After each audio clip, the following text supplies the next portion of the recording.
Bonjour.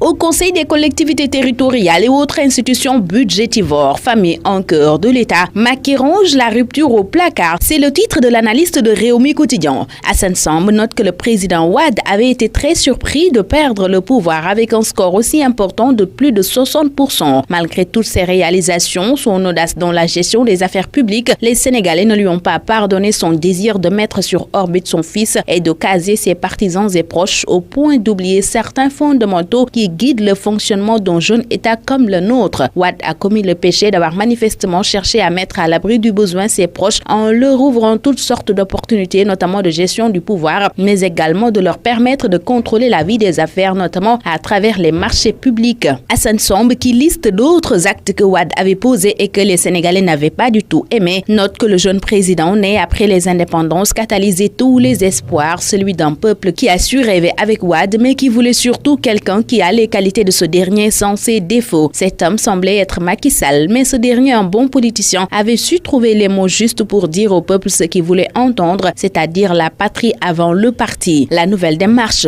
adoptée par Macky Sall est à lire dans Réumi Quotidien, disponible sur réumi.com à travers la plume d'Assane Samb. Le Populaire se penche sur le scrutin pour l'élection des hauts conseillers et nous apprend qu'il y aura 78 bureaux de vote et près de 27 000 grands électeurs. Une élection dont l'organisation n'a rien à envier aux locales, législatives et présidentielles, indique ce quotidien. Enquête s'intéresse à la dissidence d'Alioune Ndoye de Taxawu Dakar et titre « Le front de trop pour Khalifa Sall ». Walf Quotidien se demande qui va arrêter Macky Sall concernant le débat sur la nationalité qui pollue l'atmosphère. La plupart des journaux parus ce jour reviennent sur le procès du policier corrompu. Enquête indique qu'Hassane Diallo risque la radiation. Le policier Ripo et la corruption risquent 1 an de prison, dont 4 mois fermes, selon le Populaire, où son avocat déclare que l'agent Alassane Diallo était dans un cadre de séduction. Aucun de ses collègues n'est venu le soutenir à la barre, note le Pop. Libération révèle pendant ce temps que l'instruction menée par le doyen des juges de Samba Sall a permis d'en savoir plus sur les intentions réelles ou supposées de Mactar Diokhane, soupçonné d'avoir voulu implanter une cellule du concert Boko Haram au Sénégal. Libération donne plus de détails à sa page 7. Dans un autre registre, ce journal nous fait part d'un décret portant approbation de la convention de concession.